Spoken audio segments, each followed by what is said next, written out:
ಇದೇನು ಈಗ ಬರಲೇ ಏನೋ. ಮನೆ ಕೆಲಸ ಮಾಡೆಲ್ಲ ಸಂಜೆ ಬರ್ತದೋ ಮಧ್ಯಾಹ್ನ ಬರ್ತದೋ ಏನಾರಾಗಲಿ ನೋಡೋಣ. ನಾ ಇಲ್ಲೇ ನಿಂತ್ಕೋತೀನಿ ಸ್ವಲ್ಪ ಹೊತ್ತು, ಬಂದರೆ ಆಯ್ತು. ಇಲ್ಲಿದ್ರೆ ಅಂತ ಮಾಡೋಕ್ಕಾಗ್ತದೆ. ಬತ್ತಾದೆ, ಓದೇರೇ ಬತ್ತಾದೆ. ಏನ್ರಿ ಶಾಲಿನಿ ಅಕ್ಕ, ಹೊರಗಡೆನೆ ನಿಂತ್ಕೊಂಡಿರಾ? ಬರಕ್ಕೆ ಹೇಳಿ ಕಳಿಸಿದ್ರಂತಲ್ಲ, ಎಂತ ವಿಷಯ? ಹಾಂ, ಮಾತಾಡ್ಬೇಕಿತ್ತ. ಬಾ ಒಳಗೆ ಬಾ. ಒಳಗೊಂದೆಂತ ಬರೋದು ಮಾರ್ರ, ಇಲ್ಲೇ ಆದಿರಲ್ಲ ಹೇಳಿ. ಓ ಪುಣ್ಯಾತ್ಗಿತಿ, ನೀ ಬಾರೆ ಒಳಗೆ ಬಾರೆ, ಕೂತ್ಕೊಳ್ಳೆ ಭವ್ಯ. ನಿನ್ನೆ ಕತ್ಲಿಗೆ ಎಷ್ಟೊತ್ತಿಗೆ ಬಂದರೆ ಭವ್ಯ? ನಾನು ಮಧ್ಯಾಹ್ನ ಸರಿ ನಿಮ್ಮ ಮನೆಗೆ ಹೋಗಿದ್ನಾ, ಶಾರದಕ್ಕನ ಕೈ ಹೇಳಿದ್ದೆ ಭವ್ಯ ಬರೋಕೆ ಒಂದು ಅರ್ಜೆಂಟ್ ಮಾತಾಡೋಕ್ಕಿತ್ತು, ಮನೆಗೆ ಬರೋಕ್ಕೆ ಹೇಳಿ ಅಂತ ಹೇಳಿದ್ರೆ ಏನಲ್ಲ. ಹಾಂ, ನಾನು ಈ ಕಿತ್ತನ ಸಾಲಿ ಕಳ್ಸಿದ್ನಾ, ಸ್ವಲ್ಪ ಬಿಟ್ಟು ಮಧ್ಯಾಹ್ನ ಹಂಗೆ ಹೋಗ್ಬರೋಣ ಅಂತ ಜ್ಞಾನ ಮಾಡ್ತಿದ್ದೆ.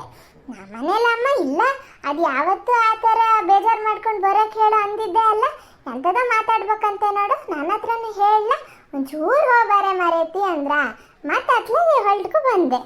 ಎಂತದ್ರಿ ಶಾಲಿನಿ ಅಕ್ಕ, ಎಂತ ಹುಷಾರ್ಗಿ ಸರ್ ಇಲ್ಲನ? ರಮೇಶ್ ಅಣ್ಣ ಎಲ್ಲದಾರೆ ಕಾಣ್ಲಲ್ಲ? ಇವರ ತಿರ್ಗಾಟಕ್ಕೆ ಹೋಗ್ಯಾರ ಕಣೆ. ಅದ ನಮ್ಮ ಅತ್ತೆ ತಮ್ಮನ ಮನೆಯಲ್ಲಿ ಇವತ್ತು ದೇವ್ರ ಹರಕೆನ, ಹಂಗಾಗಿ ಅಲ್ಲಿಗೆ ಹೋಗ್ಯಾರೆ. ನನಗೂ ಕರೆದ್ರೆ ನಾನು ಈ ತಲೆ ಬೇಜಾರಲ್ಲಿ ಎಲ್ಲೂ ಹೋಗೋದು ಬೇಡ ಬರೋದು ಬೇಡ ಕಣೆ. ನನಗೆ ಕೂರ್ತೀನಿ ಮಾರೈತಿ, ಎಷ್ಟೊತ್ತು ನಿಂತು ಮಾತಾಡೋದ ಅಲ್ಲ. ಎಂತ ತಲೆ ಬೇಜಾರು ಅಂತ ಹೇಳ್ತೀನಿ. ನೀ ಎಷ್ಟೊತ್ತಿಗೆ ಬಂದಿಯ ನಿನ್ನೆ? ನಾವು ಬತ್ತ ಕತ್ಲೆ ಆಗಿತ್ತು ಕಣ್ರಿ, 10 ಕಾಲೇನೋ ಆಗಿತ್ತು ಬತ್ತ. ಕಿಟ್ಟ ಉಂಡು ಮಲಗಾಗಿತ್ತು. ಅದ ನಾವಲ್ಲಿ ನಮ್ಮ ಮನೆಗೆ ಹೋಗಿದ್ವಾ ದೇವ್ರ ಹರಕೆ ಅಂತ, ಅಲ್ಲಿಂದ ಬರೋರ ಹಾಗೆ ಮಂಜುಳಕ್ಕರ ಮನೆಗೆ ಹೋಗ್ಬರೋಣ ಅಂದ್ರು ಇವರು. ಅದೇ ದಾರಿಲಿ ಬರೋದ ಮಸೈ ಅಂತ ಅವ್ರ ಮನೆಗೆ ಹೋಗಿದ್ದು. ಅಲ್ಲಿ ಹೋದ್ರೆ ಮಂಜುಳಕ್ಕ ಬಿಡ್ಲೇ ಇಲ್ಲ, ಊಟ ಮಾಡ್ಕೊಂಡೆ ಹೋಗ್ಬೇಕು ಅಂದ್ರು. ನಿಮಗೆ ಹೇಳೋದೆ ಅಂತ ಕೋಳಿ ಮಾಂಸನ ತೋರಿಸಿ ಪಲ್ಯ ಮಾಡಿ ಆಮೇಲೆ ಊಟ ಮಾಡಿದ್ಕಂಡ್ರಿ. ನಾನು ಕಿಟ್ಟನು ಕರ್ಕೋಗಿರೇನಂತ ಜ್ಞಾನ ಮಾಡಿದೆ. ಆಮೇಲೆ ಶಾರದಕ್ಕೆ ಹೇಳಿದ್ರು ಇಲ್ಲ ಅವ್ನು ಸಾಲಿಗೆ ಹೋಗ್ಯಾನೆ, ಹೋಗಲ್ಲ ಅಂತ ನೆಪ ಹುಡುಕ್ತಾ ಇವು ಕೊಳಿಸೇ ಬಿಟ್ವು ಅವನ್ನ ಅಂತ ಅಂತಿದ್ರು. ಹಾಂ, ಅಳ್ತಿದ್ದ ನಾ ಶಾಲಿಗೆ ಹೋಗಲ್ಲ ಅದು ಇದು ಅಂತ. ಅವನ ಕೈಲಿ ನಾವು ಹೇಳಿರ್ಲ, ನಾವು ಅಲ್ಲೇ ನಮ್ಮ ಅಮ್ಮನ ಮನೆಗೆ ಹೋಗ್ತೀವಿ ಅಂತ. ಮತ್ತೆ ಹೇಳಿದ್ರೆ ಹೆಂಗಾರು ಮಾಡಿ ಬರ್ತೀನಿ ಅಂತ ಕೂತ್ಕೋತಿದ್ದ ಕಣ್ರಿ. ಈಗ ಒಂಥರ ಜರಿ ಮಳೆ ಅಲ್ಲನ್ರಿ, ಮತ್ತೆ ರೋಡು ಎಲ್ಲ ಸಮ ಇಲ್ಲ, ನಿಮಗೆ ಗೊತ್ತಲ್ಲ, ಎಲ್ಲ ಮಣ್ಣು ರೋಡು ಎಲ್ಲ ಜಾರ್ತಿರ್ತವೆ. ಮೊದ್ಲಕ್ಕಿಂತ ಒಂದು ಸಣ್ಣಕ್ಕಿದ್ನ ಕೂರ್ಸ್ಕೊ ಹೋಗ್ಬೋದಿದ್ದು ಬೈಕಲ್ಲಿ. ಈಗ ಅವನನ್ನು ಮಧ್ಯೆ ಕೂರ್ಸೋಕ್ಕೂ ಸರಿ ಆಗಲ್ಲ, ಮುಂದ್ಗಡೆ ಕೂರ್ಸೋಕ್ಕೂ ಸರಿ ಆಗಲ್ಲ ಕಣ್ರಿ. ಹಿಂಸೆ ಆಗಿ ಹೋಗಿದೆ. ಹಂಗಾಗಿ ಅವನಿಗೆ ಎಲ್ಲೂ ಕರ್ಕೊ ಹೋಗಲ್ಲ. ನಾನು ಒಬ್ಬಳೇ ಹೋಗೋದು, ಬಸ್ಸಿಗೆ ಬರೋದು ಅಂತ ಜ್ಞಾನ ಮಾಡಿದ್ದೆ. ಆಮೇಲೆ ಮತ್ತೆ ಇವ್ರು ಹೇಳಿದ್ರ, ನಾನು ಬತ್ತೀನಿ ಅತ್ಲಾಗಿ ಬಾ ಅತ್ಲಾಗ ಒಂದು ಗಳಿಗೆ ಹೋಗಿ ಬರೋಣ, ಬಸ್ಸಿಗೆ ಹೋಗಿ ಬರೋದಾರ ಒಂದಿನ ಹಿಡಿ ಆಗ್ತದೆ ಅಂದರು. ಈ ಬೈಕಲ್ಲಿ ಹೋಗಿ ಬಸ್ಸಲ್ಲಿ ಹೋಗಿದ್ಕಿಂತ ಆಯ್ತು.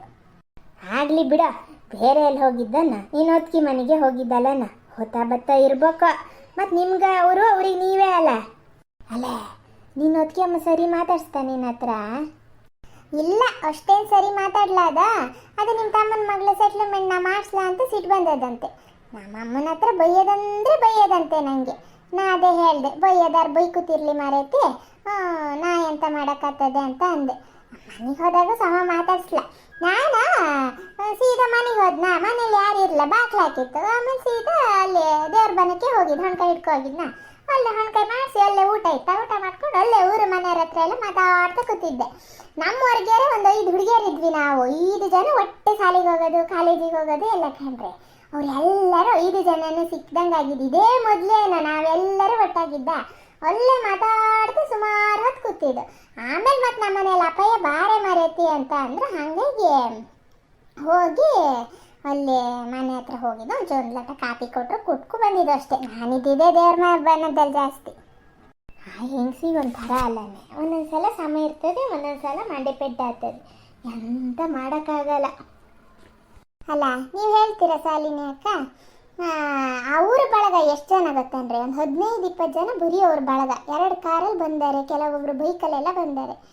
ಅವ್ರ ಹತ್ರ ಎಲ್ಲ ನಗಾಡೋದು, ಕೇಕೆ ಹೊಡ್ಕೊ ಮಾತಾಡೋದು ನೋಡ್ಬಿಟ್ರೆ, ಅಲ್ಲ ಮಾಡಲಿ, ನಾನೇನು ಬೇಡ ಅನ್ನಲ್ಲ. ನಮ್ಮನ್ನ ಒಂಚೂರಪ್ಪ ಮನೆ ಮಗಳು ಎಂತ ಮಾಡ್ತೀನಿ ಹೇಳಿ? ನಾವೇನು ನಮ್ಮ ಮನೇಲಿ ಇಲ್ಲಿ ಊಟ ಇಲ್ಲ ಅಂತ ಅಲ್ಲಿಗೆ ಹೋಗ್ತೀವನ್ರಿ. ಊಟ ತಿಂಡಿ ಎಲ್ಲ ನಾನು ದೇವ್ರು ಬಂದಲ್ಲೇ ಮಾಡ್ಕೊ ಹೋಗಿದ್ದೆ. ಒಂದು ಅಚ್ಚುಕಟ್ಟಾಗಿ ಮಾತಾಡಿದ್ರೆ ನನಗೂ ಖುಷಿ ಅಲ್ಲನ. ಏನು ಹೋದ ಯಾರು ಏನೋ ಹೊತ್ಕೋತೀವನ್ರಿ ಸಾಲಿನಿ ಅಕ್ಕ.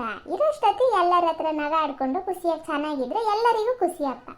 ಅಯ್ಯೋ ಇದೊಂದು ಮಾಡೋದು ನಡೆದ್ರೆ ನಮ್ಮ ಅದಕ್ಕೆಮ್ಮ ನಾ ಅದಕ್ಕೆ ಈಗಂತೂ ಮನ್ಸಿಂದಾನೇ ತೆಗ್ದಾಕಿನಿ. ಮೊದಲಿಗೆ ಬೇಜಾರಾಗದು, ಈಗಂತೂ ಪೂರ್ತಿ ತೆಗ್ದು ಹಾಕಿನಿ.